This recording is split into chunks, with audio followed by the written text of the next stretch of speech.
ابھی آگے چلیے، جب آپ صلی اللہ علیہ وسلم کی عمر 35 سال ہوتی ہے تو مکے کے اندر یہ واقعہ پیش آتا ہے۔ مکے کے اندر جو کعبۃ اللہ ہے وہ نشیبی زمین میں بنا ہوا ہے، اس کے ارد گرد کی زمین اونچی ہے، بارش کے موقع پر پانی بھر جاتا ہے جس کی بنا پر کعبے کی دیواریں کمزور پڑ جاتی ہے۔ لہذا مکے والے فیصلہ لیتے ہیں کہ اس کی تعمیر کو دوبارہ شروع کیا جائے۔ تو اس کی تعمیر کرنے کے لیے قبیلے آپس میں اختلاف کرنے لگتے ہیں کہ اس حصے کی میں تعمیر کروں گا، اس حصے کی میں تعمیر کروں گا، کیونکہ مکے کی وہ تعظیم پہلے سے ہی کرتے تھے۔ لہذا آپس میں اس اختلاف کو دور کرنے کے لیے یہ بات طے ہوئی کہ فلاں حصہ فلاں قبیلہ تعمیر کرے گا اور فلاں حصے کو فلاں قبیلہ تعمیر کرے گا۔ اس پر وہ متفق ہو گئے، لیکن جب بات آئی حجر اسود کی جو ایک پتھر ہے اس کی بھی وہ تعظیم کرتے تھے کہ اس کو کون لگائے گا، تو اس میں شدید اختلاف ہوا، شدید جھگڑا ہوا۔ آخر میں یہ بات طے ہوئی کہ کل کعبے کے اندر جو شخص سب سے پہلے داخل ہوگا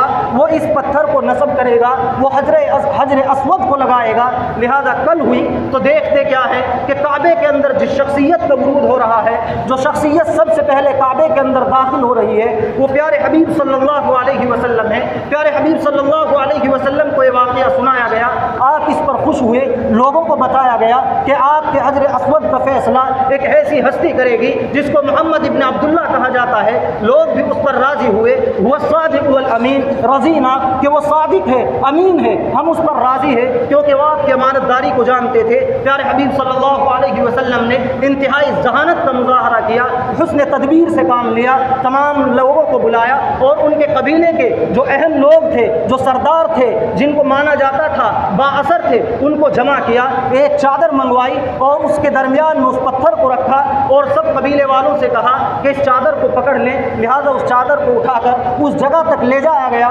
جہاں پر اس کو نصب کرنا تھا۔ پیارے حبیب صلی اللہ علیہ وسلم نے اپنے دست مبارک سے اس پتھر کو نصب کیا۔ تو ہمیں اس واقعے سے سبق ملتا ہے کہ اگر کہیں اختلاف ہو جائے اور ہمیں وہاں انصاف کے لیے بلایا جائے تو ہمیں حسن تدبیر کا مظاہرہ کرنا چاہیے، عقل مندی سے کام لینا چاہیے، ذہانت سے کام لینا چاہیے اور اس طرح فیصلہ کرنا چاہیے کہ کسی کا حق نہ مارا جائے، کسی کی دل آزاری نہ ہو۔ اور دوسرا یہ سبق ملتا ہے کہ ہمیں اپنے کردار کو ایسا رکھنا چاہیے کہ اگر کہیں اختلاف ہو جائے اور کہیں پر آپس میں دشمنی ہو جائے تو فیصلے کے لیے آپ کو پکارا جائے، آپ پر متفق ہو جائیں، اپنے کردار کو ایسا رکھنا چاہیے۔